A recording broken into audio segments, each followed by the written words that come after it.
अभय चरणारविंद भक्ति वेदांत स्वामी प्रभुपाद की अनंत कोटि वैष्णव विंद की ग्रंथराज श्रीमद् भागवतम की विदाय गौर प्रेमानंदे।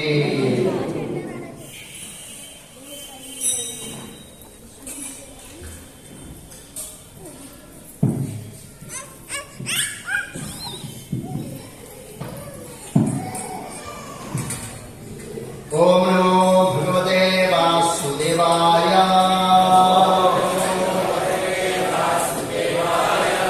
ओम नमो भगवते वासुदेवाय। ओम नमो भगवते वासुदेवाय। श्रीमद् भागवतम स्कंद 4 अध्याय 31 परचेताओं को नारद जी का उपदेश। श्लोक संख्या 19। दया सर्वा भूतेषु संतुष्टया येन येन वा सर्व इंद्रिय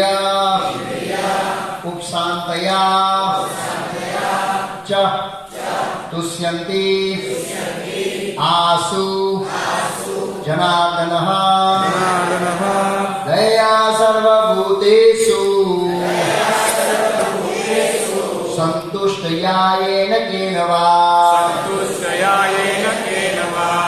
सर्वेन्द्रियोपशान्तया च तुष्यन्ति आसु जनार्दनः दया सर्वभूतेषु संतुष्टयायेन केन वा सर्वेन्द्रियोपशान्तया च तुष्यन्ति आसु जनार्दनः दया सर्वभूतेषु संतुष्टयायेन केन वा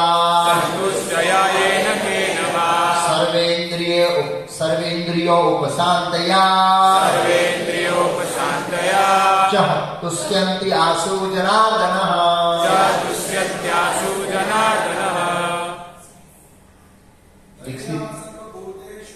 दया सर्वभूतेषु संतुष्टयायेन केन वा सर्वेन्द्रियोपशान्त्या च तुष्यत्यासु जनार्दनः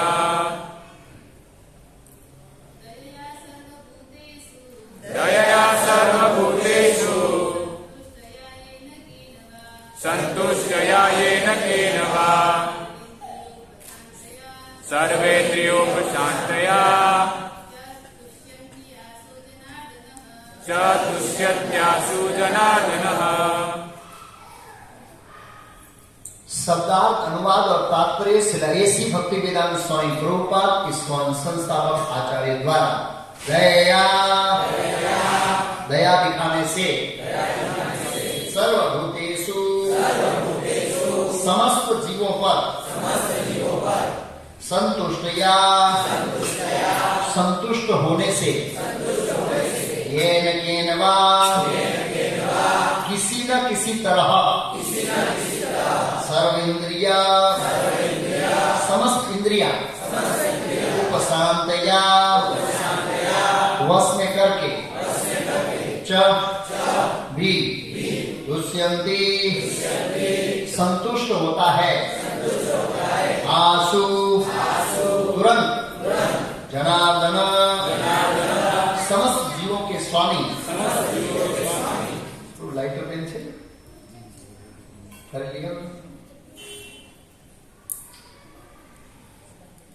अनुवाद समस्त जीवों पर दया करने से येन केन प्रकार के संतुष्ट रहने से तथा इंद्रियों को वश में करने से मनुष्य जनार्दन भगवान को बहुत ही शीघ्र संतुष्ट कर सकता है। तात्पर्य ये कुछ विधियां है जिनके द्वारा भक्त भगवान को संतुष्ट कर सकता है। इनमें सबसे पहली है दया सर्वभूतेषु अर्थात समस्त बद्ध जीवों पर दया दिखाना। दया दिखाने की सर्वोत्तम विधि है कृष्ण भक्ति को फैलाना। संपूर्ण संसार इस ज्ञान के अभाव से पीड़ित है। लोगों को जानना चाहिए कि भगवान ही समस्त वस्तुओं का मूल कारण है। ऐसा समझकर प्रत्येक व्यक्ति को भगवत भक्ति में लग जाना चाहिए। जो लोग वास्तव में विद्वान है और आध्यात्मिक ज्ञान में प्रगति कर चुके हैं उन्हें संसार भर में कृष्ण भक्ति का उपदेश करना चाहिए, जिससे लोग उसे ग्रहण करके अपने जीवन को सफल बना सके। सर्वभूतेषु शब्द सार्थक है क्योंकि यह न केवल मनुष्यों के लिए वरन 84 लाख योनि में प्रकट होने वाले समस्त जीवों के लिए आया है। भक्त न केवल मानव जाति को लाभ पहुंचाता है अपितु समस्त जीवों को भी। प्रत्येक व्यक्ति हरे कृष्ण महामंत्र के जप से आध्यात्मिक लाभ उठा सकता है। जब हरे कृष्ण की दिव्य ध्वनि का उच्चारण किया जाता है तो पौधे, पशु तथा कीड़े तक लाभान्वित होते हैं। इस प्रकार हरे कृष्ण महामंत्र का उस स्वर से कीर्तन करके मनुष्य समस्त जीवों पर दया करता है। थोड़ा आगे गैप फिलअप कर दीजिए माता लोग, थोड़ा नजीक बैठेंगे तो नींद कम आएगी, तो नींद आने लगता है। इस प्रकार हरे कृष्ण महामंत्र का उस स्वर से कीर्तन करके मनुष्य समस्त जीवों पर दया करता है।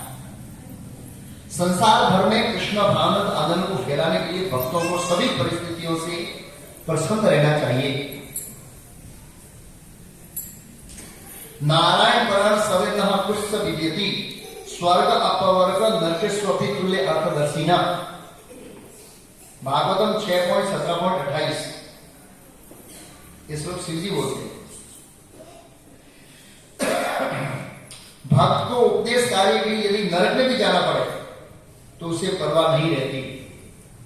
यदि भगवान वैकुंठ में है किंतु वे एक सूअर के शरीर में भी वास करते हैं, नरक में उपदेश करते हुए भी शुद्ध भक्त बना रहता है, क्योंकि निरंतर भगवान की संगति में रहता है। इस दशा को प्राप्त करने के लिए मनुष्य को अपनी इंद्रिया वश में रखनी होती है। जब उसका मन भगवत भक्ति में रत होता है तो इंद्रियां स्वतः वश हो जाती है। ओम अज्ञानतिमिरान्धस्य ज्ञानाञ्जनशलाकया चक्षुरुन्मीलितं येन तस्मै श्रीगुरुवे नमः। नमो ओम विष्णुपादाय कृष्णपृष्ठाय भूतले श्रीमते भक्तिवेदांत स्वामी इति नामिने। नमस्ते सारस्वती देवे गौरवाणी प्रचारिणे निर्विशेष शून्यवादी पाश्चात्यदेशतारिणे। श्री कृष्ण चैतन्य प्रभु नित्यानंद श्री अद्वैत गदाधर श्रीवास आदि गौर भक्तवृंद। हरे कृष्णा कृष्ण कृष्ण हरे हरे, हरे राम राम राम हरे हरे। तो अगली एकादशी को गीता का प्राकट्य दिन है। हम लोग उसको गीता जयंती कहते हैं। गीता जयंती भक्ति सिद्धांत महाराज ने मना किया। जयंती शब्द ओनली फॉर कृष्ण के लिए रिजर्व, नथिंग एल्स। दूसरे किसी चीज और किसी प्रसंग के लिए इवन बलराम जी, भगवान राम इत्यादि किसी को भी लागू नहीं होता। जयंती एक ज्योतिष शास्त्र का शुभ घड़ी का नाम है। जयंती जो है वो शुभ मुहूर्त का नाम है, और वो मुहूर्त इस भौतिक दुनिया में ब्रह्मा जी के एक दिन में एक बार ही प्रकट होता है। वो शुभ मुहूर्त है। शुभ मुहूर्त में ग्रह अपनी अपनी जगह पे होते हैं। ग्रह जो है वो एकदम शुभ अवसर पर रहते हैं। सभी ग्रह, ये मंगल शनि वनि ये सब सही जगह पर आ जाते हैं। तो वो ब्रह्मा जी के एक दिन में एक बार ही शुभ स्थिति पर आते हैं, बाकी सब अशुभ स्थिति पर रहते हैं। निसंदेह भगवान राम इत्यादि जब अवतार ग्रहण करते हैं तब ग्रह बहुत शुभ होते हैं, लेकिन जो जयंती के समय पर शुभ होते हैं वो शुभ नहीं होते दूसरे अवतारों में भी। वो सब ग्रह कृष्ण के लिए रिजर्व है। कृष्ण जब प्रकट होते हैं तभी वो अपनी स्थिति पर आते हैं ऐसे। तो इसके उपलक्ष्य में हम आज ये चर्चा करेंगे। ये श्लोक का बैकग्राउंड आपको बता देता हूं। ये श्लोक नारद जी परचेताओं को उपदेश देते हैं। परचेता राजा प्राचीन दही के पुत्र थे, जिसकी कथा चौथे स्कंद में आती है। नारद जी ने राजा परिचित देव को उपदेश दिया। उसके पत्नी का नाम भूल गया, सुंदर पत्नी थी वो, और उनके गर्भ से 10 पुत्र उत्पन्न हुए परचेता। और परचेता जैसे ही कुमार अवस्था में थे तो वैदिक संस्कृति के अनुसार आध्यात्मिक ज्ञान लेने के बाद राजा सत्ता ग्रहण करता है, ताकि प्रजा का शोषण ना करे। क्या ना करे? आजकल सब प्रजा का शोषण हो रहा है क्योंकि किसी ने भी आध्यात्मिक ज्ञान लिया नहीं। तो प्रजा का शोषण ना हो इसलिए तो वो गए थे तपस्या करने के लिए एक सरोवर के पास, और वहां पर शिव जी की भेंट हुई। बहुत सारे लोग पूछते हैं कि हमें सदगुरु कैसे मिलेगा। ईश्वर सर्वभूतानां हृदय से अर्जुन दृष्टि, परमात्मा में भगवान हमारे हृदय बैठे हैं। अगर हमको एक सनिष्ठ गुरु की खोज है, भगवान मिला देंगे। ध्रुव महाराज की कथा है। और यहां पर ये लोग खोज रहे थे कि हम लोग गृहस्थ आश्रम में जाने वाले हैं और हम राजा बनने वाले हैं। को ज्यादा ज्ञान होना चाहिए, सामान्य व्यक्ति से रिस्पॉन्सिबल व्यक्ति को ज्यादा ज्ञान होना चाहिए। तो ज्ञान देने के लिए एक गुरु चाहिए, तो भगवान ने शिव जी को भेज दिया। किसको भेज दिया? हिंदू गुरु, चार संप्रदाय के आचार्य में से एक आचार्य, रुद्र संप्रदाय भेजा। और ऐसा नहीं हो शिव जी ने कहा कि ओम नमः शिवाय का जप करो, नहीं लिखा है इसमें, भगवान कृष्ण का मंत्र दिया। किसका मंत्र दिया? और वो शिव जी की आज्ञा के अनुसार उन्होंने 10,000 साल तक समथिंग तपस्या किया और उसके बाद वापस आए घर।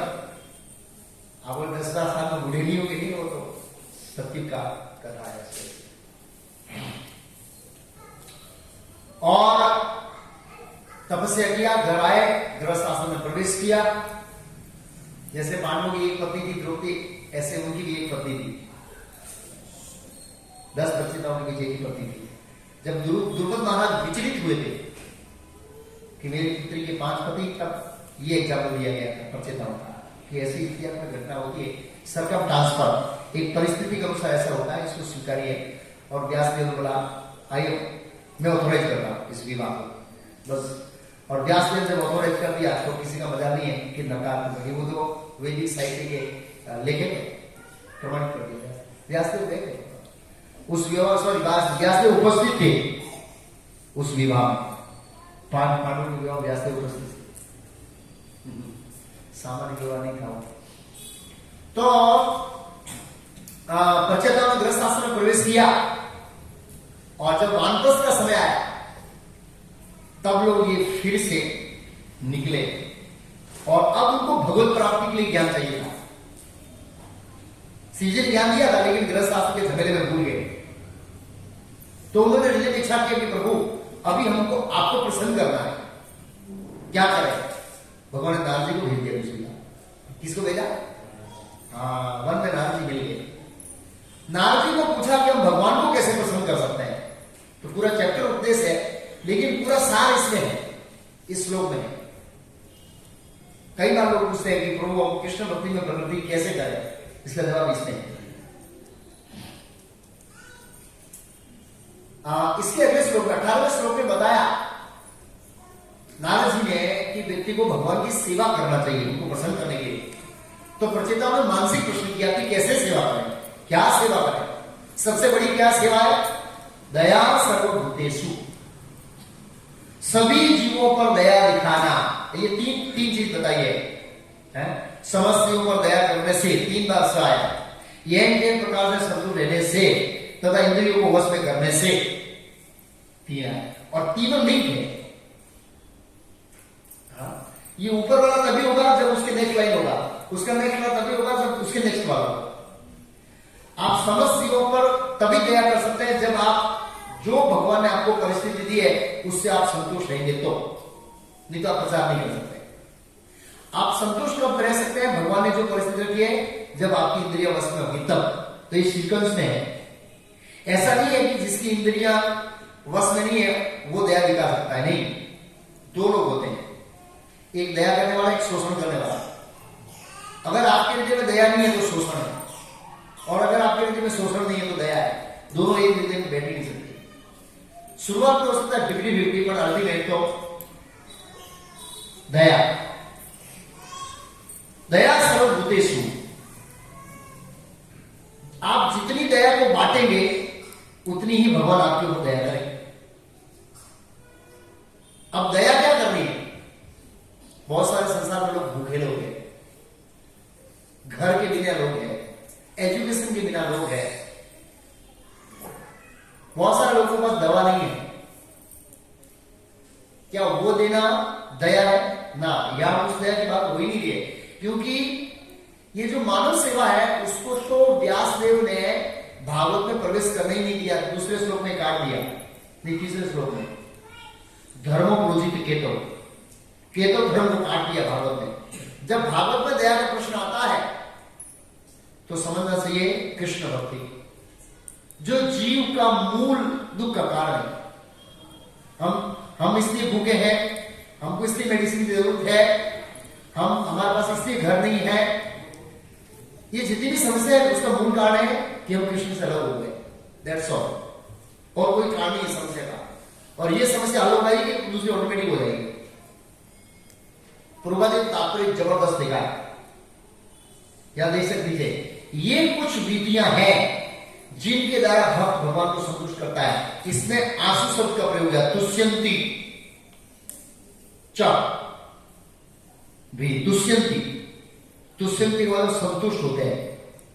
आंसू मतलब लिखा है तुरंत, अभी गीता दे दो अभी भगवान संतुष्ट हो जाएंगे। अभी गीता बांटो अभी संतुष्ट, ऐसा नहीं अभी गीता बांटो 1000 साल बाद संतुष्ट, ऐसा नहीं। तुरंत लिखा है जनार्दन। जनार्दन का दो अर्थ बताया है। जनार्दन में जीवों के पालन पोषण करने वाले भगवान, वो जनार्दन है।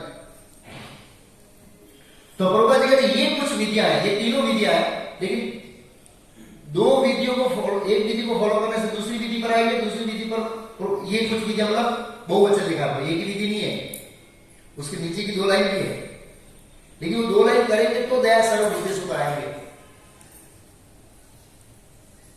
जब तक व्यक्ति की इंद्रियां संतुष्ट नहीं है, वो कैसी भी परिस्थिति भगवान दे उसकी स्थिति नहीं रह सकता। मैं प्रभुपाद जी लीला में पढ़ रहा था, प्रभुपाद जी बावरी में थे डेविड के साथ, जैसे अभी 1 घंटा बढ़ गया है। तो वहां पर कैरोल नाम का व्यक्ति गया, कैरोल, उसका निश्चित नाम क्या है पता नहीं है, कैरोल। उसने देखा कि प्रभुपाद जी का जो उपदेश है, उनका जो मिशन है उनके जीवन में, उसकी प्रधानता ज्यादा है और व्यक्तिगत सुख सुविधाओं की प्रधानता कम है। दूसरे जितने भी स्वामी देखे वो सुख सुविधाओं की प्रधानता ज्यादा थी, और जो उनका मिशन है प्रचार करना, उनकी प्रधानता क्या थी? प्रभुपाद जी उल्टा था। प्रभुपाद जी को जो अपने मिशन था कृष्ण भक्ति का प्रचार, उसकी प्रधानता ज्यादा थी। अपनी सुख सुविधाओं के लिए प्रभुपाद जी कितना वो नहीं था। भगवान जो स्थिति में रखे वो रहने के लिए प्रभुपाद तैयार थे, लेकिन उनको प्रचार करना।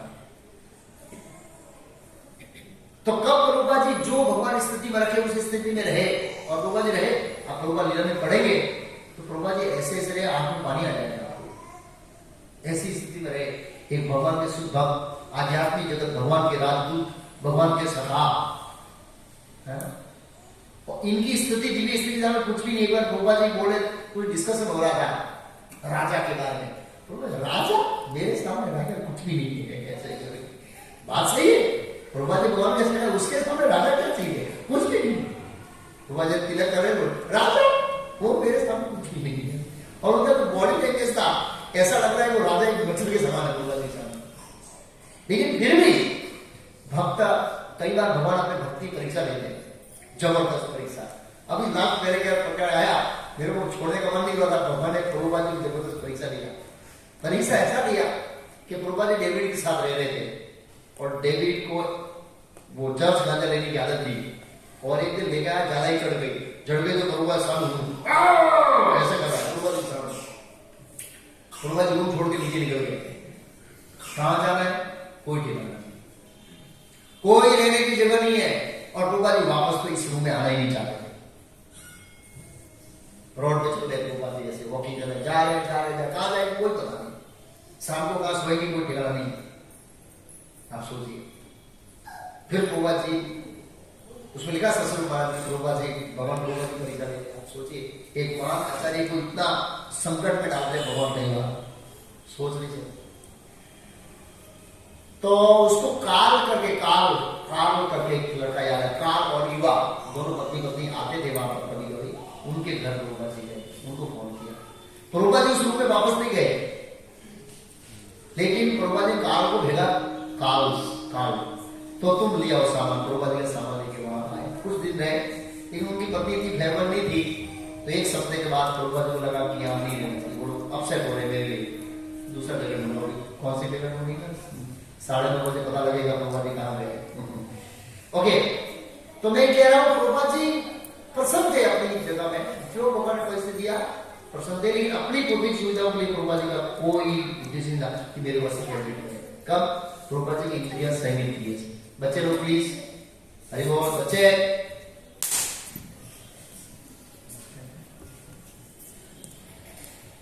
तो प्रभुपाद जी को अपनी सुविधा के लिए कोई नहीं पड़ी, तो ये जो अपनी इंद्रियों को वश में रखता है वो कभी दूसरे का शोषण नहीं करेगा, अपने इंद्रिय भोग के लिए कभी शोषण नहीं करेगा। और जब आपकी इंद्रिया संयमित है तो भगवान आपको जो परिस्थिति में रखेंगे उस परिस्थिति में आप रह सकते हैं। और जब आप उस स्थिति में आएंगे तब आप दूसरों को दया दिखा सकते हैं, नहीं तो आप दया नहीं करेंगे, आप दूसरों का क्या करेंगे, शोषण करेंगे, दान लेंगे दूसरों से, ठाट मार से लेंगे, और हमारा प्रचार हम नहीं करेंगे। सब आप लोग देखते हैं, संसार के अंदर देखते हैं, बहुत महत्वपूर्ण है। तो भगवान को प्रसन्न करना ही हमारे जीवन का लक्ष्य है। और इसमें लिखा है तुष्यंति आसु जाना, भगवान बड़े प्रसन्न होते हैं। प्रभुपाद ने इसका तात्पर्य जोरदार लिखा है, हम पॉइंट टू पॉइंट पढ़ते जाएंगे, समझते जाएंगे। ये कुछ विधियां जिनके द्वारा भगवान भक्त भगवान को संतुष्ट कर सकता है, और जब भगवान संतुष्ट तो हम संतुष्ट। जब तक भगवान संतुष्ट नहीं होंगे हमारे कार्य से, हम संतुष्ट नहीं होंगे। उसका उदाहरण वेद व्यास है। वेद व्यास ने 17 पुराण लिखा, 4 वेद लिखा, वेदांत सूत्र लिखा, और जो कम बुद्धिमान है उनके लिए महाभारत लिखा। फिर भी वेद व्यास का हृदय संतुष्ट नहीं था। क्यों? क्योंकि वो जो साहित्य लिखा उसको पढ़कर कोई भी व्यक्ति भगवान कृष्ण को संतुष्ट नहीं करेगा, क्योंकि वो वैदिक साहित्य का धर्म अर्थ काम मोक्ष तक ही सीमित था, शुद्ध भक्ति का कॉन्सेप्ट नहीं था। इसलिए वो समस्त वैदिक साहित्य पढ़कर भी कोई भी जीव शुद्ध भक्त नहीं बनेगा, और जब तक वो शुद्ध भक्त नहीं बनेगा भगवान को संतुष्ट नहीं करेगा, वो संतुष्ट नहीं होगा। इसलिए भगवान संतुष्ट नहीं हुए वेद व्यास के कार्यों से, इसलिए वेद व्यास खुद असंतुष्ट है। तो प्रभुपाद जी उसमें लिखते हैं श्रीमद् भागवतम के प्रथम स्कंद के 4थे अध्याय, नारद जी का प्राकट्य नाम का 4था अध्याय, कि वेद व्यास के कार्यों से भगवान प्रसन्न नहीं हुए, इसलिए स्वयं वेद व्यास असंतुष्ट है। हम देखते कई बार सेवा करके बड़ी प्रसन्नता होती है, और फिर कई बार होती है सेवा अच्छी तरह से करते फिर भी प्रसन्नता नहीं होती है। आपको देखना संतुष्ट नहीं होते। क्यों पता है? क्योंकि सेवा के साथ साथ हमारा एटीट्यूड बहुत जरूरी है। किस भावना में कर रहे हैं? अगर हमारी भावना सही है तो हम भले छोटी सेवा करें, भगवान प्रसन्न होंगे। तो सही एटीट्यूड क्या है? भगवान को प्रसन्न करने के लिए। वो समझने में टॉपिक समय लगेगा, लेकिन विजन है कि भगवान को प्रसन्न करने की जरूरत करते हैं तो भगवान संतुष्ट होते हैं। भगवान संतुष्ट होते हैं, हमारा ऑटोमेटिक हृदय क्या हो जाएगा? संतुष्ट हो जाएगा। तो सबसे पहली विधि है, सबसे पहली विधि है दया सर्वभूतेषु प्रसादः। तो मैं ये कहता, भगवान संतुष्ट हम संतुष्ट, भगवान असंतुष्ट हम असंतुष्ट। भगवान असंतुष्ट में तो हमारे तरह खिन नहीं बैठते, ऐसे खिन नहीं होते। भगवान तो आत्मा अपने आनंद घन है, वो तो ऐसे भी संतुष्ट है, लेकिन हमारे कार्यों से संतुष्ट होंगे तब हम संतुष्ट होंगे। ये हमारा बंधारण, कॉन्स्टिट्यूशनल पोजीशन है हमारी, स्वाभाविक स्थिति है हमारी। भगवान संतुष्ट हम संतुष्ट। ऐसे दया सर्वभूतेषु होता, समस्त बद्ध जीवों पर दया दिखाना। भगवान प्रसन्न होंगे दया दिखाने से, तो दया को बांटना चाहिए। तो बोले कि दया दिखाने की सर्वोत्तम विधि, दया के अलग अलग स्तर है ना। ये कोई पीड़ा भोग रहा है तो उसको मेडिसिन देना, कपड़ा देना, ये भी दया का स्तर है, लेकिन मोरालिटी बेस पर है। इससे उसकी समस्या का समाधान परमानेंट नहीं होगा। मैंने इसको कई बार अलग अलग दृष्टिकोण से समझाया। लेकिन कृष्ण भक्ति देना वो दया का सर्वोच्च स्तर है। अलग अलग स्तर पर दया हो सकती है। सर्वोच्च स्तर क्या है? कृष्ण भक्ति देना। क्यों? तो गोपियां कहती है तावकथामृतम तप्त जीवनम कविभिरीडितम कल्मषाहम सर्वण मंगलम श्रीमदागतम भूरि गणंती भूरिदा जन भूरिदा दान देने वाले चला में स्पर्शन। गोपियों के स्टेटमेंट के अनुसार सर्वोपरि दयावान व्यक्ति या सर्वोपरि दानी वह है जो कृष्ण कथा का दान करता है। ये गोपियां, और इस दुनिया के अंदर गोपियां कृष्ण की सर्वोच्च भक्त है, और गोपियों की नजर में सबसे बड़ा दानी और सबसे बड़ा दयालु व्यक्ति वही है जो कृष्ण कथा का क्या करता है? वितरण करता है। इवन श्रीमद् भागवत में श्लोक है, कहीं भूल गया ढूंढा था, बहुत सुंदर श्लोक है। उस श्लोक में कहा है कि जब तक आपके हृदय में पूर्ण दया प्रकाशित नहीं हो जाती आप वैकुंठ में प्रवेश नहीं कर सकते। क्यों? क्योंकि जब तक हमारे हृदय में दया नहीं है हम दूसरों का शोषण करेंगे। ऐसा नहीं है 10% दया वाला वैकुंठ जा सकता है, जिनके हृदय में 100% दया नहीं है दूसरे जीवों के प्रति, 100% जितनी दया होना चाहिए शास्त्र अनुसार 100%, तो आप वैकुंठ में प्रवेश नहीं कर सकते, क्योंकि वहां जाकर आप शोषण करेंगे तो शोषण भौतिक जगत में होता है, वहां पर नहीं होता है, तो आप भौतिक जगत में ही रहेंगे। ये बहुत महत्वपूर्ण है। हाँ, तो दया दिखाने की सर्वोत्तम विधि है कृष्ण भक्ति का प्रचार करना। और कृष्ण भक्ति का प्रचार में सबसे पहले प्रभुपाद जी ने ये कहा है, प्रचार की सर्वोत्तम विधि है लोगों को क्या पहुंचाना, भगवत गीता यथारूप पहुंचाना लोगों को। अब जब ये भगवत गीता यथारूप देंगे तो ये वो पढ़ेगा और सुधरेगा। हम देखते हैं ज्यादातर लोग कृष्ण भक्ति में टिके हुए आए हैं प्रभुपाद जी की पुस्तकों को पढ़ के, ज्यादातर और टिक रहे। अभी हम लोग पुस्तक पढ़ते हैं तो जीवन तो शक्ति मिलती है, हमको पोषण मिलता है, क्योंकि जीव का स्वभाव है ज्ञान में स्थित रहना। क्या रहना? ज्ञान में स्थित रहना। सत्य चित्त और आनंद से हम भरे हुए हैं, तो आनंद में रखना, ज्ञान में रहना और मरना नहीं। क्या नहीं करना? मरना नहीं, वो जीव का स्वभाव। जब इसलिए जब हम ज्ञान में स्थित रहते हैं तो आनंदित रहते हैं। जब हमको अच्छा पढ़ लिया, अच्छा बोले जाए, बड़ा प्रसन्न रहते हैं लोग सत्संग के अंदर। जब अज्ञान में तो मेंटल स्ट्रेस इत्यादि हम लोग अनुभव करते हैं इस वजह से। तो कृष्ण भक्ति का पहला मतलब ये भगवत गीता लोगों को देना। प्रभुपाद जी कहते हैं संपूर्ण संसार इस ज्ञान के अभाव से पीड़ित है। संपूर्ण संसार को पीड़ा भुगत रहा है। ये छोटी छोटी पीड़ा है, ये सेकेंडरी है, प्राइमरी पीड़ा नहीं है। प्राइमरी पीड़ा है कि हम कृष्ण से दूर हैं, और कृष्ण के साथ हमारा जब संबंध स्थापित हो जाएगा, ये पीड़ा ऑटोमेटिक समय के अनुसार चली जाएगी। लोगों को जानना चाहिए कि भगवान भी सभी वस्तुओं के मूल कारण है। लोगों को ये पता होना चाहिए। शंकर दास अधिकारी इस श्लोक में प्रवचन दिया था और बता रहे थे कि बस आप लोगों को जाके ये बताओ कृष्ण ही परम भगवान, बहुत हो गया। पूरा संसार खाली इतना जान लेगा ना, बड़े भक्ति ना करे, कृष्ण ही परम भगवान है, दैट्स ऑल, बहुत कल्याण है। तो यहां पर बताया मूल कारण है। ऐसा समझकर प्रत्येक व्यक्ति को भगवत भक्ति में लग जाना चाहिए कि कृष्ण मूल कारण है। ये समझकर सबको कृष्ण भक्ति में लग जाना चाहिए। जो लोग वास्तव में विद्वान है, क्या है? हम सब लोग विद्वान है, भले गीतों का एक भी श्लोक नहीं आता है, फिर भी हम विद्वान है। क्यों बताए? वेदे से सर्वे अब नहीं वेद क्यों? वेदों का सार क्या है? कृष्ण को जाना, वेदे से सर्वे अब नहीं वेद क्यों? मैं वेदों के अंदर जानने के लिए चीज हूं, और जब आपने जान लिया कृष्ण भगवान है तो आप परम हो गए। परम जी राधा गुरु दास के एक शिष्य था, वो सेक्रेटरी के रूप में उनके साथ जाना चाहता था, सेवा करने के बाद अपनी विदेश। तो वहां पर वो ये वीजा वाले इंटरव्यू लेते हैं, तो उनको क्यों जा रहे हैं पंडित जी? पंडित जी बोला वेदों का प्रचार करने के लिए। अच्छा, वेदों का प्रचार, श्लोक बोलो वेदों का। नमो विष्णु पादाय कृष्ण पृष्ठाय भूतले श्रीमते भक्ति वेदांत स्वामी सीतामते नमस्ते सरस्वती देवे गौरवाणी प्रचारणे निर्विशेष शून्यवादी पाश्चात्य देशधानी प्लस सिक्का दिए। अब उसको पता ही नहीं कि प्रभुपाद जी का प्रचार, अब उसको क्या पता है वेदों का श्लोक? बोलो कोई वेदों का श्लोक बोलो तो प्रभुपाद जी को पढ़ना मंत्र बोल दे, क्या पता है?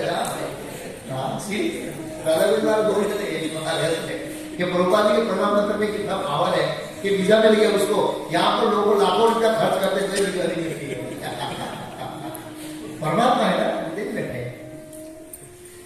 तो कहने का मतलब वेदे से सर्वम वेद, ही वेदों का सार है। तो प्रभुपाद जी के विद्वान है, वो व्यक्ति विद्वान है। और वेद पढ़कर आप ये नहीं समझे कृष्ण भगवान, कृष्ण कौन है, वेदों का पढ़ने का कोई जरूरत नहीं, यूजलेस आचार्य कहते हैं। ऐसा समझो कहा करो जो लोग वास्तव में विद्वान है और आध्यात्मिक ज्ञान में प्रगति कर चुके हैं। हम लोग सामान्य लोगों की नजर में प्रगति कर चुके हैं। अच्छा, उन्हें विद्यानगर में नहीं, प्रभुपाद जी के आनंद में नहीं, गुजरात में नहीं, भारत में नहीं, प्रभुपाद जी बहुत ब्रॉड माइंड चलते थे। प्रभुपाद जी का विजन बहुत बड़ा था। प्रभुपाद जी क्या लिखा? उन्हें संसार भर में कृष्ण भक्ति का उपदेश करना चाहिए। किसमें उपदेश करना चाहिए? संसार भर में, विद्यानगर में नहीं, आनंद में नहीं, गुजरात में नहीं, भरूच में नहीं, नवसारी में नहीं, जितना विजन बढ़ा दो। प्रभा जी के एक शब्द किया प्रचार करना चाहिए जिससे लोग ग्रहण करके अपने जीवन को सफल बना सके। ये जीवन की सफलता है। फ्लैट ले लेते सोचते जीवन सफल हो गया, शादी हो गया तो जीवन सफल हो गया, एक नैनो कार आ गई तो जीवन सफल हो गया। नहीं, ये सफलता नहीं है। सफलता है आध्यात्मिक जीवन में उन्नति करना, वो सफलता है। अब यहां पर तो लिखा है ना कि जो लोग विद्वान हैं और आध्यात्मिक ज्ञान में प्रगति कर सके उनके कर्तव्य के बारे में प्रभुपाद जी एक जगह अच्छा बताते हैं।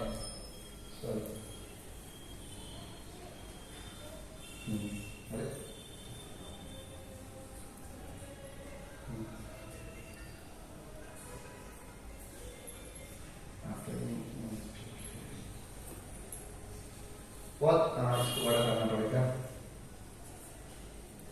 बहुत जबरदस्त लिखा प्रभुपाद जी। ये कहां पर लिखा है पता है? ये लिखा है श्रीमद् भागवतम के 6ठे स्कंद में। कौन से स्कंद में?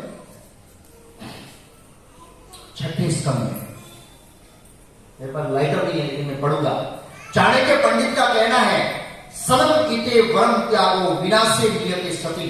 इस संसार की प्रत्येक वस्तु नष्ट हो जाएगी, अतः प्रत्येक वस्तु का उपयोग सत्य कार्य के लिए करना चाहिए। किसके लिए करना चाहिए?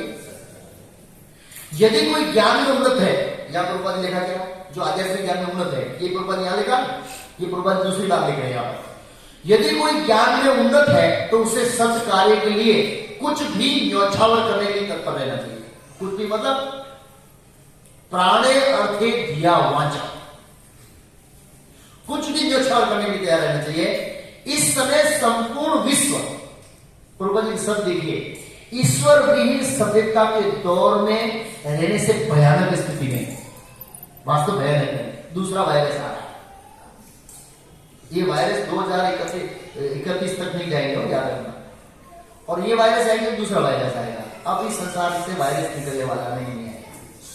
समय समय पर लॉकडाउन आएगा, लोग फाइनेंशियल क्राइसिस से मरेंगे। लॉकडाउन नहीं रखेंगे तो वायरस से मरेंगे। मरना तो है ही, बस तो नहीं सकते, हमारा कोई नहीं है। क्यों वायरस आ रहा है?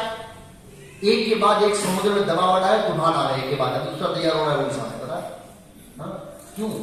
पाप इतना बढ़ गया है, कोई कल्पना नहीं है। परम पूज्य भक्ति विलास महाराज ने 10 हम जो लीडर है उनको मेल भेजा। महाराज ने बहुत दुख व्यक्त किया कि संसार की स्थिति कितनी बिगड़ रही है। मतलब लीडरों को सचेत किया, सावधान हो जाइए। वो मेल ऐसा था कि लंदन में एक यूनिवर्सिटी, इस यूनिवर्सिटी ने एक नया कोर्स इंट्रोडक्शन किया। कौन सा कोर्स पता? How to become great prostitute, वेश्या कैसे बनना है, उसका कोर्स। अब संसार कहां जाएगा?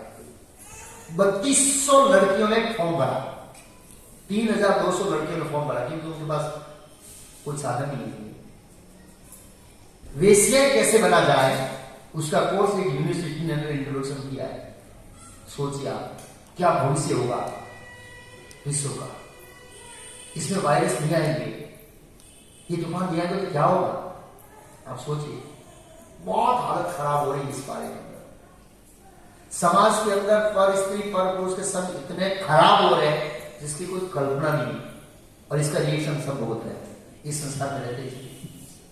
तो प्रभुपाद जी यहां पर कह रहे हैं इस समय, मतलब प्रभुपाद जी के समय की बात है जब लिख रहे कमेंट तब, लेकिन इस समय वास्तव में इससे भी डेंजर जोन में है पूरा विश्व, भौतिक दृष्टिकोण से, आध्यात्मिक दृष्टिकोण से। इस समय संपूर्ण विश्व ईश्वर विहीन सभ्यता के दौर में रहने से भयानक परिस्थिति में। आप सोचिए, वायरस तो कुछ नहीं है, और बड़ी समस्या है। कृष्ण भावनामृत आंदोलन को ऐसे अनेक विद्वान पुरुषों की आवश्यकता है। जो प्रभुपाद बोले इस लोग में, जो लोग वास्तव में विद्वान है, सेम प्रभुपाद डिबेट कर रहे हैं। ये चौथा है और ये छठा है। ये है कौन मुनि, वो हड्डिया दिया नाम क्या है उसको, दधीची मुनि, और देवताओं के संवाद में ये टॉपिक चल रहा है। दधीची मुनि ने देवताओं की रक्षा के लिए अपना शरीर बलिदान कर दिया, दे दिया। और दधीची मुनि बोले हालांकि भगवान विष्णु की मांगे तो भी जीव शरीर नहीं देगा, इतना प्यारा शरीर होता है। भगवान विष्णु तो सर्वोपरि है, वो तो सभी आत्मा का आत्मा, फिर भी कोई उनको शरीर नहीं देगा, फिर भी आपको दूंगा ऐसे जो भी। कृष्ण भावनात्मक आंदोलन को ऐसे अनेक विद्वान पुरुषों की आवश्यकता है जो ईश्वर की चेतना या भक्ति को संपूर्ण जगत में पुनर्जीवित करने के लिए आत्मा बलिदान कर सके। आत्मा बलिदान मतलब क्या? बलि महाराज ने कौन सी भक्ति किया? आत्मा बलिदान, संपूर्ण जगत शरणागति, सर्वधर्मान परित्यज्य, जीवन समर्पण कर देना है दूसरे जीवों के हित के लिए। इसलिए अतः हम समस्त विद्वान पुरुषों तथा आगे क्या लिखा?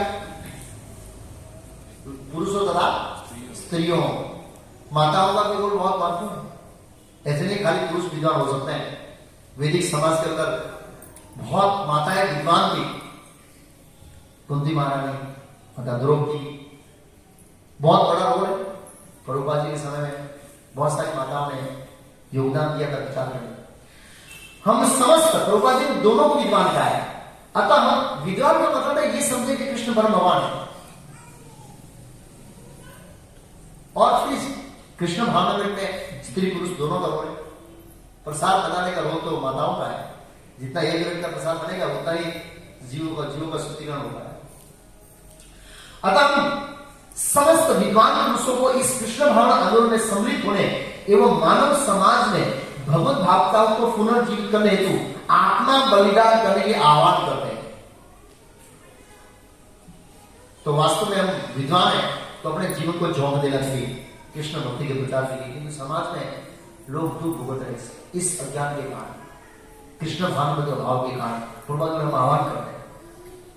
बहुत जबरदस्त पॉइंट बताया यहाँ पर प्रभुपाद जी के अंदर। प्रभुपाद जी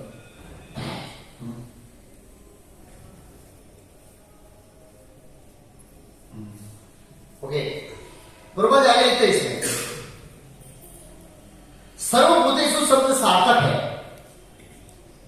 क्योंकि यह न केवल मनुष्य के लिए इससे दया है। अच्छा, दया के बारे में इसमें श्लोक है, सॉरी, और आगे डिस्कशन होगा उसमें दया के बारे में। ये श्लोक है, क्या कहा है? ये श्लोक बोलते हैं दधीचि मुनि, यो अध्रुवेण आत्मना नाथा न धर्म न यश कुमान यते भूत दया या सोच स्थावे अभी। हे देवो, जो न तो दुखी प्राणियों पर दया दिखाता है, न धार्मिक नियमों का या अक्षुण कीर्ति के महान कार्य के लिए अपने नश्वर शरीर की बलि कर सकता है, वह निश्चय जड़ प्राणियों तब के द्वारा धिक्कारा जाता है। और हम दूसरों पर दया नहीं करते। कई बार ऐसे सोचते हैं कि खाली फ्रंट लाइन में जो विश्लेषण करते हैं वही दया दिखाता है। ऐसा नहीं है। जो भक्तों को लेकर जाता है, गाड़ी चलाता है, वो भी दया दिखाता है। जो व्यवस्था करता है वो भी दया दिखाता है। और जो लोग पुस्तक वितरण बांट कर आते हैं उनके लिए जो प्रसाद बनाता है वो भी दया दिखाता है। ये सब फैक्टर है। खाली लेक्चर देना एक दया नहीं है, दूसरा सब दया है। लेकिन हमारा पूरा पर्पस होना चाहिए कि लोगों तक ज्ञान पहुंचे, लोग ज्ञान को ग्रहण करें, क्योंकि लोग ज्ञान ग्रहण करने से ही सुखी होंगे, तब तक नहीं होंगे। और उस ज्ञान ग्रहण करने के लिए जो जरूरी है वो हेल्प करता है, वो दया का पार्ट। मैंने कई बार बताया, एक बार जब इसको मैं नया था मुझे लेक्चर देना नहीं आता था, लेकिन मेरे गुरु भाई थे स्वरूप दामोदर, अभी वापी में, बड़े अच्छे लेक्चर थे वो, अच्छे स्टूडेंट को पकड़ लेते थे। तो मैं कहता भाई तू लेक्चर दे, मैं बच्चों को पकड़ता हूँ, मैं प्रसाद बनाता हूँ। उससे मतलब कुकिंग आता था, और प्रसाद मैं बनाता हूँ, तू खाली लेक्चर दे बस। तो वो लेक्चर देते थे, मैं बच्चों को लाता था और प्रसाद आता। तो कहने का मतलब ये है कि हम प्रसाद बनाने मदद कर सकते हैं, व्हीकल चला सकते हैं, जो लोग बना रहे उसको साथ में मिलकर मदद कर सकते हैं। ये उनको जो भी मदद चाहिए करने की तैयार रहना चाहिए, वो भी एक दया है। जरूरी हम लोगों को कन्विंस करके भगवत गीता दे वो ही, तो वो तो है ही नहीं सकते, लेकिन उसको सपोर्ट करते हैं, वो भी दया दिखाने के लिए। और प्रभुपाद जी ने दया दिखाने के बारे में उदाहरण दिया इस श्लोक के तात्पर्य में, पूरा पढ़ूंगा नहीं, समझ जाएगा। दो लोगों का उदाहरण, एक तो चैतन्य महाप्रभु 24 साल में स्वर्ग जैसा घर का वातावरण था, और लक्ष्मी जी पत्नी थी, उनका त्याग कर दिया। निसंदेह प्रभुपाद जी हम से आशा नहीं रखते कि हम ये कर ले।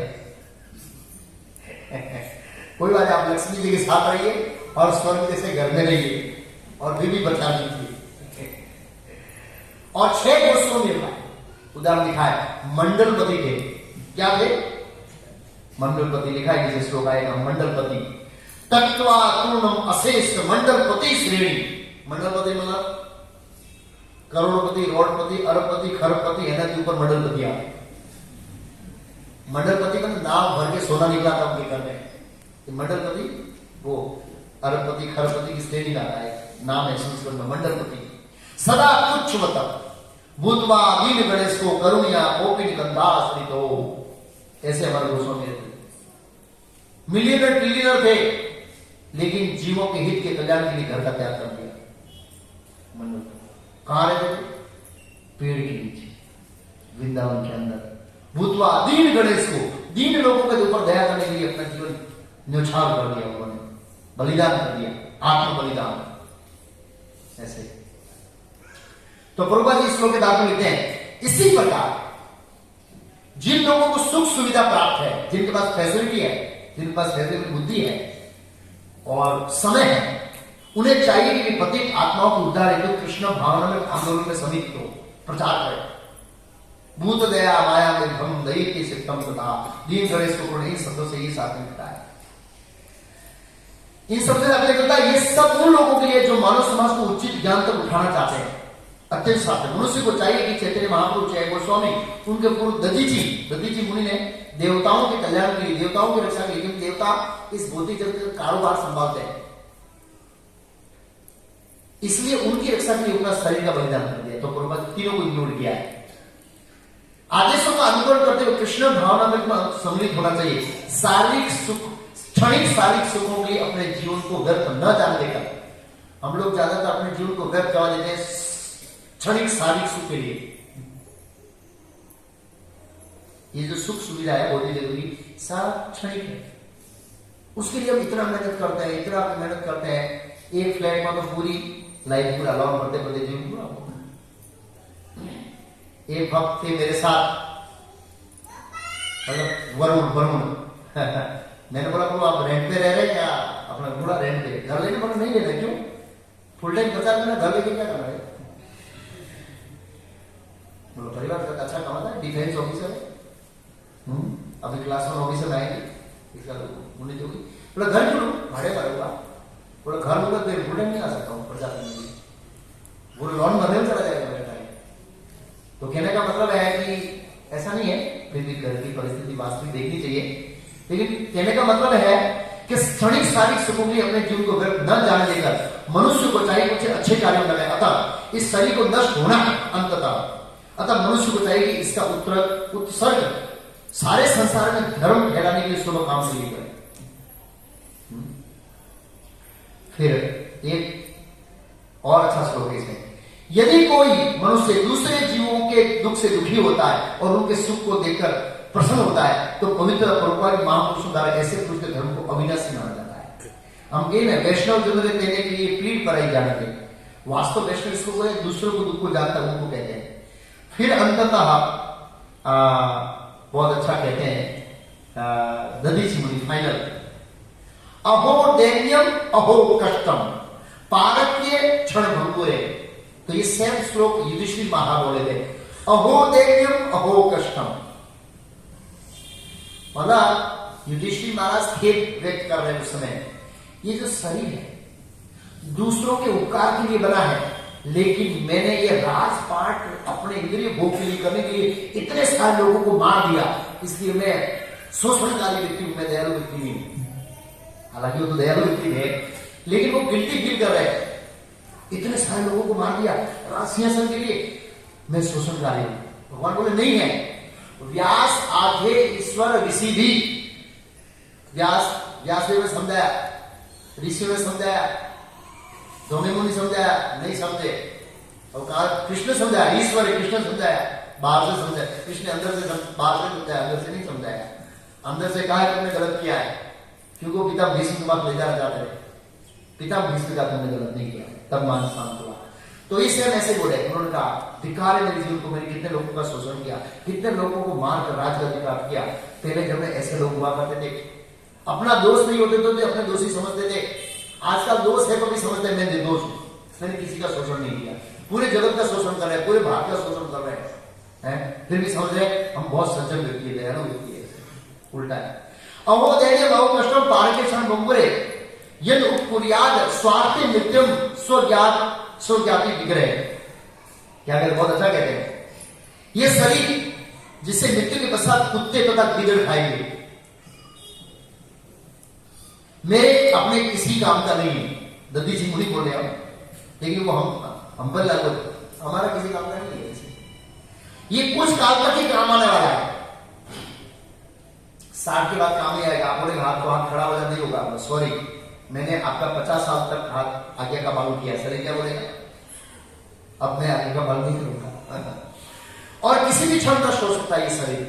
कमल दल जल जीवन अटल मल भजवारी बदल के, ये शरीर तथा उसके सभी कुटुंबी तथा संपत्ति परोपकार में लगनी चाहिए। किसमें लगनी चाहिए? अन्यथा ये सब दुख और विपत्ति के कारण बन जाएंगे।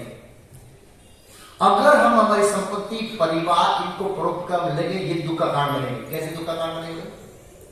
मेरी संपत्ति दुख का कारण कैसे बनेगी? लॉजिक तो बदल रही है। इसमें लिखा है कि दद्दी जी ने ऐसे थोड़ी बोला है, ये शरीर तथा इसके सभी कुटुंबी तथा संपत्ति परोपकार में लगनी चाहिए, अन्यथा ये सब दुख एवं विपत्ति के कारण बन जाएंगे। कैसे बनेंगे? जब हम भौतिक संपत्ति का भोग करते हैं, परिवार का भोग करते हैं और इंद्रिय भोग करते हैं, तो इंद्रिय भोग करने का मतलब है आपका आयु काल क्या करना, भौतिक जगत में बढ़ेगा। भौतिक जगत की रहने की जो अंदर अवधि है वो आपकी बढ़ जाएगी, और वो बढ़ने से भौतिक जगत में कोई सुखी नहीं हो सकता। कोरोना में भक्तों भी इफेक्टेड हुए थे, ग्रस्त भी इफेक्टेड हुए। संघ नहीं मिलेगा भक्ति का हाथ लगाएंगे, बराबर? संघ मिलेगा तो भक्ति कर सकते ना। कितने सारे लोग आते, सब गिर गए, एक गिर गए। क्यों गिर गए भाई? संघ नहीं मिला तो साहब। तो भौतिक जगत में रहेंगे, भक्ति इफेक्टेड होंगे, ऐसा नहीं भक्ति इफेक्टेड नहीं होंगे। तो जब हम लक्ष्मी का भोग करते हैं तो उसका एक कर्म का फल जनरेट होता है जो दुख का कारण बनता है, ये उनका कहना है। तो इसलिए मनुष्य जगत की जो सफलता है, ये भगवान कृष्ण कहते हैं 10.22.33 में भगवान कृष्ण अपने मित्रों से कहते हैं। तो प्रसंग ऐसा है कि भगवान कृष्ण कालिया नाग का ऊपर डांस किया और वो पानी में रहे तो थोड़ा ठंडी लगी। फिर भगवान बाहर निकले, धूप में है तो धूप भी काफी बढ़ गई थी, तो भगवान पेड़ के नीचे बैठे, तो पेड़ ने छाया दिया, तो भगवान ने पेड़ का गुणगान गाया कि मित्रों देखो ये पेड़ का जीवन कैसा है, इसका पूरा जीवन दूसरों के हित के लिए। आपने कभी देखा है आम ने खुद आम खा लिए? जो आम है उसका परिश्रम का फल क्या है? आम, वो बेचारा धूप सहता है, ये सहता है, किसके? ताकि फल लगे ना। पेड़ अपने कर्म का फल खुद नहीं खाता है और हम खाते हैं। पेड़ ने अपना कर्म किया, उसका फल खुद नहीं खाया, निस्वार्थ निष्काम। ऐसे नहीं है वो, भगवान कैसे उस तरह से निष्काम नहीं है वो, ये कहने का भाव ये है पेड़ अपने फल को नहीं खाता। तो बोला इसकी लकड़ी, इसकी छाया, इसका फल सब कुछ दूसरों के लिए। इसी तरह तो इसका जीवन सफल है, भगवान ने बताया पेड़ का। ऐसे ही मनुष्य जन्म की सफलता क्या है? तो कहते हैं भगवान यहां पर बहुत सुंदर श्लोक है 10.22.1 एताव जन्म साफल्य देहिनाम देहेषु। एताव जन्म साफल्य, मनुष्य जन्म की सफलता किसमें है? देहिनाम देहेषु, जिसने ये देहधारी शरीर ग्रहण किया है। प्राणे अर्थे धिया वाचा, सही कल्याण करना चाहिए, आचरण करना चाहिए। एक दिन के लिए नहीं, 2 दिन के लिए नहीं, क्या लिखा है? सदा, हमेशा के लिए दूसरों का श्रेय करने का आचरण करना चाहिए। ये ताव, इसमें मनुष्य जन्म की सफलता है। तो बहुत सारे युवा लोग बैठे हैं और ज्यादातर युवा लोग अपने मन में विजन बनाकर बैठे हैं कि हम ये डिग्री प्राप्त करेंगे, फिर ऐसा कमाएंगे, फिर ऐसा जीवन जिएंगे। तो संघर्ष है इस मटेरियल वर्ल्ड के अंदर, इस विजन को फुलफिल करने के लिए बहुत स्ट्रगल। लेकिन वास्तविक हित तो इसमें है कि हम अपना जीवन समर्पित करें दूसरों के लिए, दूसरों को ज्ञान देने के लिए, दूसरों को अज्ञान से तारने के लिए जीवन समर्पित करें। तो प्रभुपाद बोले प्रत्येक जीव का धर्म है कि वे अपने जीवन, तो प्रभुपाद जी ने भगवान ने पहला ऑप्शन क्या दिया है? प्राण दे दो। प्राण देने का मतलब क्या है? ऐसे घीर ले रहा है नहीं, सरेंडर कर दो, फुल टाइम ब्रह्मचारी, फुल टाइम ग्रस्त, प्राण दे दो। ठीक है, कोई परिस्थिति वो नहीं कर सकते। सेकंड ऑप्शन दिया है क्या? अर्थ, धन बहुत जरूर होती है कृष्ण भक्ति के प्रचार में, धन दे दो। धन भी नहीं आपके पास, कोई प्रॉब्लम नहीं। क्या है? बुद्धि। अपनी बुद्धि का इस्तेमाल करो। कैसे मैं जीवों तक कृष्ण भक्ति पहुंचाऊं? सोचो, हम सोचते कैसे मैं इंद्रिय भोग करूं, कैसे मैं पैसा बनाऊं, 24 घंटा सोचते पैसा बनाने का है। उस बुद्धि के लिए क्या सोचना है? कैसे मैं जीवों को कृष्ण भक्ति पहुंचाऊं। ठीक है, आपका बुद्धि नहीं है, हमारे पास बुद्धि नहीं है, चलो इस लेवल की। तो लास्ट नंबर पास क्या बताया? वाचा। वाणी तो है ना, यहां तो ऐसा कोई नहीं भूंगा है, तर्पण सबके पास वाणी है। तो हम लोग अपनी क्षमता के अनुसार जो हमने सुना है उसके अनुसार, कुछ नहीं है तो सत्संग में ला सकते हैं लोगों को, कुछ नहीं लोगों को बोल सकते हैं हरे कृष्ण का तर्पण। हो गया प्रचार, आपका जीवन समझ। भगवान ने जन्म साफल्य देहम देशु प्राणे दिया वाचा श्रेय आचरण सदा। इस तरह हम क्या कर सकते हैं? जीवों का कल्याण कर सकते हैं। तो प्रभुपाद जी लिखते हैं इस श्लोक के अंदर, दया सर्वभूतेषु, मनुष्य की बात नहीं बताई, सर्वभूतेषु, सभी जीवों पर दया दिखाना चाहिए। खाली यहाँ क्लास में बैठे उनके लिए नहीं, सभी जीवों पर, पेड़ पौधे पक्षी का भी आता है। प्रभुपाद लिखे सर्वभूतेषु शब्द सार्थक है क्योंकि यह न केवल मनुष्य के लिए वरन 84 लाख जीवन में प्रकट होने वाले समस्त जीवों के लिए, सभी जीवों पर दया दिखाना चाहिए। कैसे दिखा सकते हैं? प्रभुपाद के भक्त न केवल मानव जाति को लाभ पहुंचाता है, अभी जो समस्त जीवों को भी, खाली मनुष्य को लाभ नहीं पहुंचाता, समस्त जीवों को। क्योंकि प्रत्येक व्यक्ति हरे कृष्ण महामंत्र के जब से आध्यात्मिक लाभ उठा सकता है। हम कीर्तन करते हैं, पेड़ सुनते हैं, पक्षी सुनते हैं, इसलिए नगर संकीर्तन दिया है प्रभुपाद जी। क्या दिया है? नगर संकीर्तन। पेड़ों पौधों को भी लाभ होता है। प्रभुपाद जी कहते हैं जब हरे कृष्ण की दिव्य ध्वनि का उच्चारण किया जाता तो पौधे, पशु तथा कीड़े तक लाभान्वित होते हैं। कीड़ा भी सुनता है, ऐसा ऐसे हो जाएगा, फिर उसको पता है कि भगवान का नाम है, ये किसी दीवार इसकी रोक नहीं सकती, कोई मिटेरियल ऑब्जेक्ट भगवान के दिव्य नाम को रोक नहीं सकता। सभी लोगों को लाभ होता है। प्रभुपाद जी कहते हैं जब हरे कृष्ण की दिव्य ध्वनि का उच्चारण किया जाता है तो पौधे, पशु तथा कीड़े तक लाभान्वित होते हैं। इस प्रकार हरे कृष्ण महामंत्र का उस स्वर से कीर्तन करके मनुष्य समस्त जीवों पर दया कर सकता है। कुछ नहीं कर सकता और लास्ट में कीर्तन में नाच हो सकते हैं ना, प्रेम से हरे कृष्ण गा हो सकते हैं ना, तो वो भी दया हो गई। तो कम से कम रविवार को एक दिन दया दिखाने के लिए हमारे साथ भी, और वो भी कितना? 2 घंटा, 8 से 10 तक, बराबर। इतनी तो दया दिखा सकते हैं ना, बाकी दया तो अगले जन्म में करेंगे, लेकिन रविवार को कम से कम 2 घंटा जीवों पर दया करने का आप जुड़ सकते हैं। अगर इतने सारे लोग नगर संकीर्तन आएंगे तो विद्यानगर हिल जाएगा, वाइब्रेशन आएंगे, वाइब्रेशन। हाँ, वो जगह का डीजे वाले जाते हैं ना तो बहुत आवाज रखते हैं, तो ये वाइब्रेशन करते हैं। तो ऐसे हरे कृष्ण से वाइब्रेशन होना चाहिए। अब 2-4 जाते हैं हरे कृष्ण ऐसे कोई होता ही नहीं। हाँ, इतने सब नाच रहे हैं तो सोसाइटी का गाल हो गया, इतने सब लोग हैं, इसमें कुछ दम है, आप समझिए। इसलिए प्रभुपाद जी ने एक्सपोर्ट किया, इंपोर्ट किया किनको? व्हाइट हाथी को। इस सोसाइटी वालों को घर से बाहर आने के लिए, क्योंकि लोग टीवी छोड़ने के लिए तैयार नहीं है। अच्छी सीरियल चलती है, सास बहू की, तो बाहर नहीं आता लोग। लेकिन अगर हम जम के कीर्तन कर रहे हैं ना तो सब लोग करे, इतने सारे लोग ऐसे, तो जुड़ना चाहिए दया करने के लिए।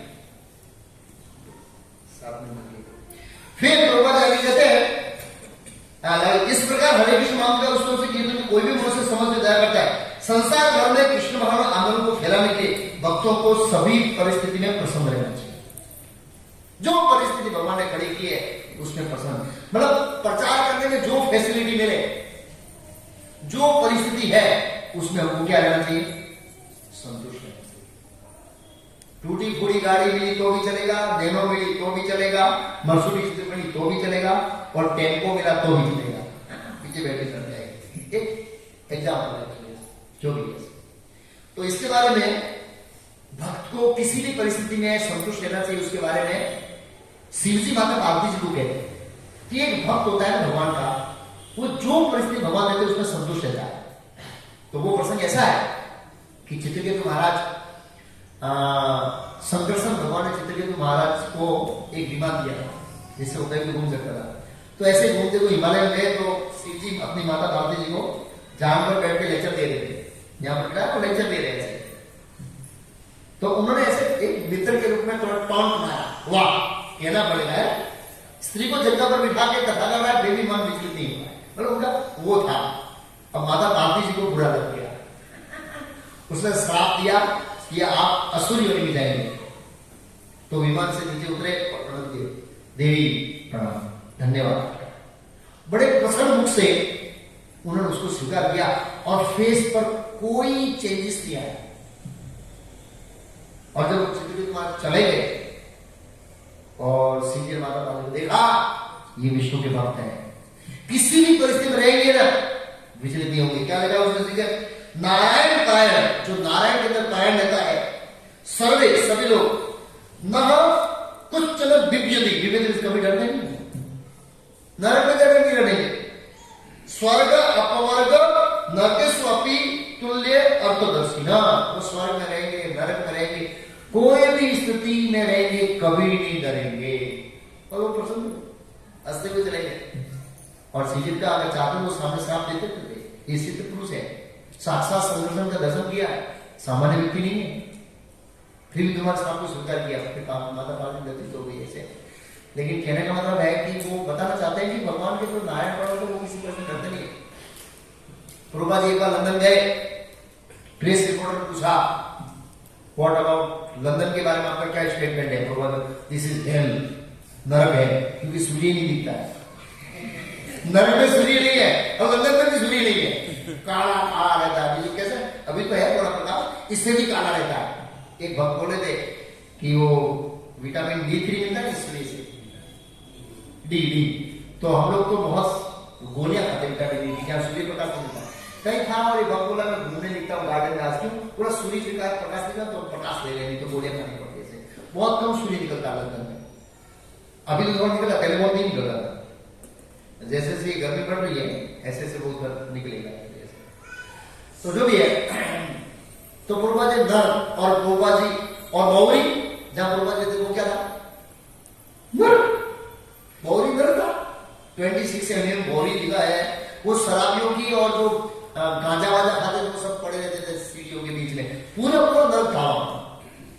उस नर के बीच में भी पूर्वा जी रहे बिना किसी हिचकिचाहट के। क्यों, भगवान याद रखना चाहता है, ये मिलने की और वहां से उन्होंने प्रचार आरंभ किया इस कौन का। आप सोचिए ऐसी परिस्थिति। तो प्रभु लिखे भक्त को उपदेश कार्य के लिए यदि नरक में भी जाना पड़े तो भी उसे परवाह नहीं रहती है। प्रभु जी अमेरिका क्या नरक है, आपको अमेरिका ना देखा है, कुत्ते की तरह रहते हैं, जानवर भी अच्छे हैं। ऐसी परिस्थिति है, बहुत खराब स्थिति बताऊंगा, सचिन आपको बता देगा मेरे लेक्चर में। बहुत तो उसे परवाह नहीं रहती। यदि भी भगवान वैकुंठ में है किंतु एक सुअर के योग शरीर में भी निवास करते हैं। नरक में उपदेश करते हुए भी शुद्ध भक्त बना रहता है। वो नरक की स्थिति, लोग बोले स्वर्ग नरक कहाँ है, स्वर्ग में है यहाँ पर, ये कृष्णा हॉस्पिटल ये नरक का सैंपल है, जाओ ये प्रॉब्लम, लोग रो रहे हैं, सड़े हुए हैं, जल रहे हैं, ये है, सो नहीं देखेंगे बहुत गंभीर परिस्थिति। नित्यानंद गिरधारी को बताया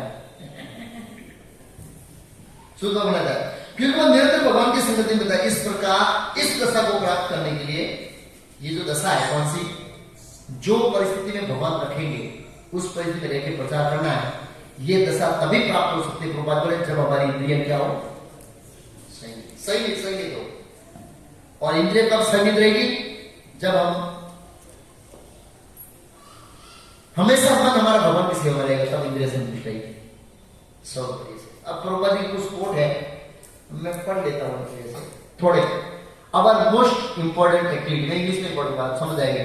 there is no doubt about it, to distribute book is one of most important activity. The temple is not place for eating and sleeping, but a base from which we can send our soldiers to fight with Maya. Fighting with Maya means to drop thousands and millions of books into the lap of conditioned soul. Just like during war time, the bombs are raining from the sky like anything. The greatest welfare activity for all the people of this world, book distribution. सबसे अच्छी welfare activity. What is the use of your 2 minutes of preaching? The person will be here and go away. But if he take a book, he is eternally benefited. These books are so potent that anyone who read them is sure to become Krishna consciousness. So it is very valuable service to distribute our books. Art of book distribution trained to others. I like to program or sending out your best book distributor to teach the other, दूसरों को सिखाना चाहिए. That is the actual process of Krishna consciousness. To train other continues to program, so that in the future every devotee in our movement will be know that art of distributing books. Every devotee Prabhupada चाहते थे. There are no literature throughout the universe like Srimad Bhagavatam. There is no comparison. There is no competition. Every word is for the good of human society. Somehow or other, if a book goes in someone's hand, he will be benefited. Therefore, we are stressing so much. Please distribute books, distribute books, distribute books. Always engage in devotional service with determination. ये कछुआ भी लगा हुआ है. ये क्या है? दृढ़ निश्चय के साथ हमको भगवान की सेवा लगना चाहिए.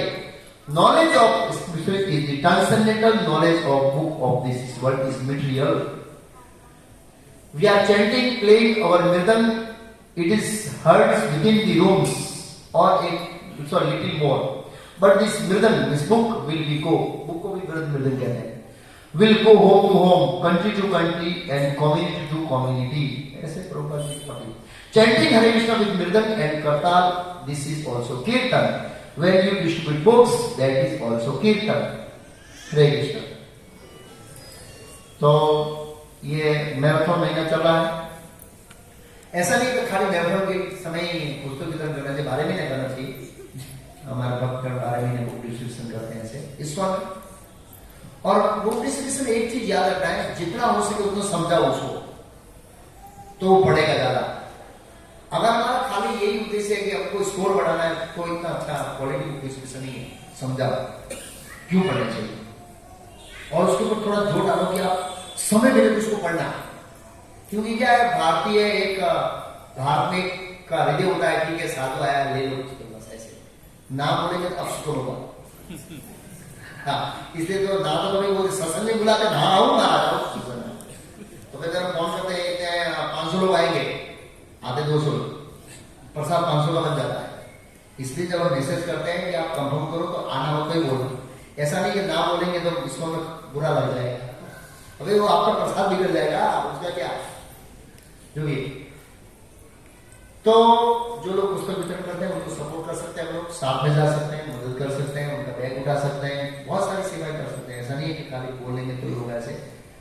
तो प्रसन्नात्मक लोग है, निशा विदाई नानक प्रभु जी इसके जरिए आप इनसे मिल सकते हैं. जोड़ा हुए तो कैसे ये पुस्तक वितरण करना है, कैसे कर सकते हैं.